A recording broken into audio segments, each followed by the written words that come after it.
Hi, I'm Melissa, and this is The Book Break. And today I am so excited to talk to this guest.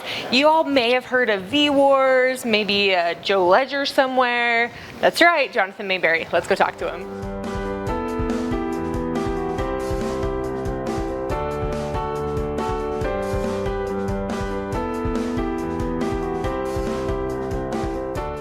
All right, guys, Jonathon Maberry, who really you don't need an introduction, but I have to say, I really want to talk about vwars. Authorities in upstate New York reported a series of attacks called vampire killings. Well, vwars is something that started as a novel idea. I thought it was just going to be a book, and it turned out to be a series of books and a series of comics, and really had a lot of fun with that. Never had any thought that it was going to turn into a TV show, and they shopped it around for a while, and it didn't catch fire anywhere, so I figured, okay, it was a nice try, done. And then I was getting off the airplane in Atlanta for Dragon Con, and the producer called me and said, it just sold, and it just sold to Netflix, Netflix. Wow. So I squealed like a little child and may have stopped traffic all through that part of the airport. And then it became a real thing suddenly. I was invited up to the table read in Toronto, met all the actors I'd seen in all these different shows. Yeah. Were suddenly there reading lines from characters I created, which was really crazy.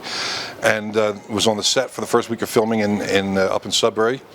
And what's fun is, they made a really good show with really good people, and the star, Ian Somerhalder, he and I became, good friends. We awesome. We talk all the time on the phone.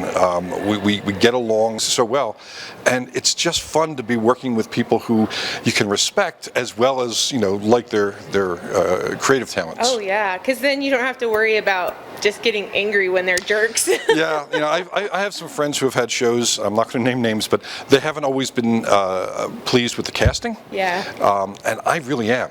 Everyone in there, and I've become friends with virtually everyone in the cast. Yeah. Which is it's really strange for somebody who is a writer / pop culture nerd, because we writers are professional nerds. Yes. And now I'm actually And part of that creative world. Yeah, it's nuts. So I'm having a blast with this. That's so fun. And for a first-time launching show on Netflix, it's beat like high numbers. Yeah, it launched 197 global markets, and it was number one in 130 of them. Blew up big, and for good reasons. It's a good show. It has some torn from the headlines stuff about climate change and so on. Yeah. And plus you have good scripts, good actors, and it moves fast. There's no slow parts. It's bang, bang, bang. But all of us were surprised, when it first launched, how quickly it got big. Yeah. I was watching the numbers go up, and I'm like, wait, what? It's great.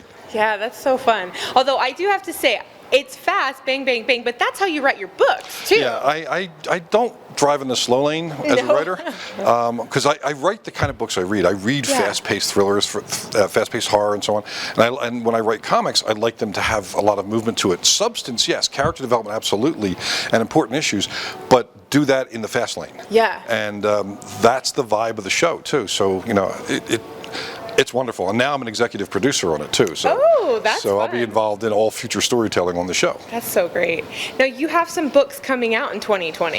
Yeah, 2020 is going to be a pretty big year. It's going to be the busiest year for me writing, but also for releases. I've got the trade paperback collection of my Pandemica comic, which is a science fiction comic about a group using cutting-edge gene technology, the CRISPR gene editing technology, to create bioweapons to target a specific ethnic group. So it's an ethnic genocide thing, and it's gritty, it's nasty, but it's also very politically charged. And the group Pandemica, after which the comic is named, is the group trying to stop them. Cool. And so that's coming out in trade paperback.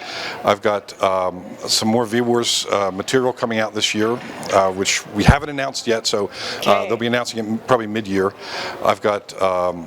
In September 1st, we've got the book Don't Turn Out the Lights, which is a tribute to the scary stories to tell in the dark. It's the official tribute. I'm editor of that. Wow. And I brought in 35 writers, including R.L. Stine. Oh, I am excited I know. for that. And he turned in a killer story. In fact, when he heard I was editing the project, he come up to me we were at a book event, and he goes, "Why haven't you invited me?" I'm like, "I just got the gig," and he's like, "Well," and boy, he turned in a great story. But we've got such a great slew of writers there. And then later in the year, I've got Ink, which is a really creepy horror novel that I'm writing, and the next Joe Ledger book. So it's a busy year. Yeah. Next year will be even crazier. I think I'll have 5 novels and 5 novellas out next year. It's going to be insane. That is incredible. So you're not going to sleep much this year. I keep hearing this word sleep. I'm not sure what it means. What is that anyway? But no, I've been blessed to have a very, very busy career, and it seems every day it gets crazier.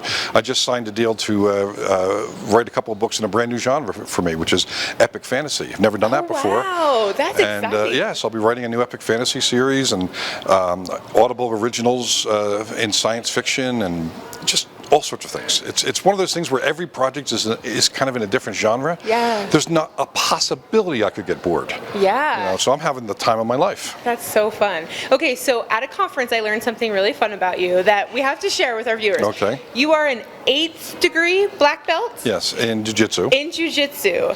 And you have had an incredible kind of fighting background. This is why his fight scenes are so good. You got to share this. Okay, so I got involved in martial arts when I was a little kid. So I've been in jiu-jitsu, Japanese jiu-jitsu, for 56 years. Yeah. I also have some ranks in a couple other systems too. I was a bodyguard in the entertainment industry for 4 years. I was a bouncer in a strip club for 4 years. Not a great job, but great practice for fighting, because we were fighting all the time. Then I was also a college teacher. I taught martial arts history, women's self-defense, and a few other classes at Temple University in Philly. Wow. I ran a company called Cop Safe that taught police how to arrest people without hurting them. Wow. And I was the expert witness for the Philadelphia District Attorney's Office for murder cases that involved martial arts. Oh my gosh. So I've been involved in one aspect or another of martial arts my whole life. I've wrote 20 martial arts nonfiction books, including some how-to manuals or technical manuals for SWAT and Special Forces. I had no idea you'd written 20 nonfiction? Yeah, actually, I've written a total of 28 nonfiction, but 20 of them were martial arts or self-defense books. Wow. And that was before I switched to fiction. I've only been a novelist since 2006. From 1978 to then, I was writing nonfiction, articles, books, and so on. Yeah. A lot of them dealt with martial arts and self-defense. Wow. So that was my main career, though I've always been trying to edge toward becoming a full-time writer. Yeah. And now I am. And you have taught classes on how to write good fight scenes. Yeah, I do that all over the country, and I've done it in a couple other countries as well, teaching how to write an effective fight scene and action scene. Yeah. I'm a kind of a fight scene snob. I hate watching a scene where you can tell they don't know what they're doing. Yeah. And I like the fight scenes to be realistic, not just in the technical stuff, but also in the emotional cost of it. Violence always leaves a mark. And also, if a character's in a fight, they don't just walk away from it and there's no repercussions. There should be legal and psychological and social repercussions, and that actually amps up the drama in a novel. Yes. So I teach them how to write a fight scene that really drives the plot forward. And I love that because so sadly, we often see there's this big fight scene and then they just move on with the story. And that's not how it really works. It's not only not how it really works, which does annoy me, but also it makes the violence seem like it's the character's indifferent to it. Yeah. And that's even true in my zombie novels because you have to fight and kill zombies to survive, but they were people once. Yeah. With histories and dreams and now they've become monsters because of a disease.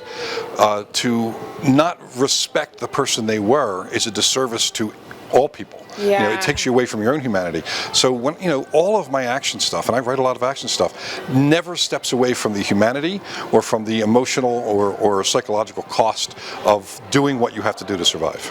That's so great. Well, thank you so much for being with me. Now, they can Google you and find you anywhere, but your specific website, what is that? It's JonathonMaberry.com, and the trick is to make sure you spell my last name right. It's Maberry.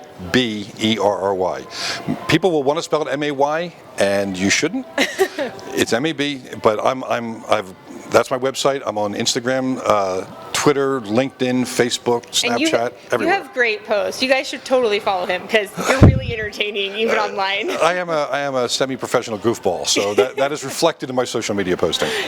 It's fabulous. Well, thank you so much. Oh, my pleasure. It's great to see you. And thank you guys for joining us on the Book Break. We'll see you next time.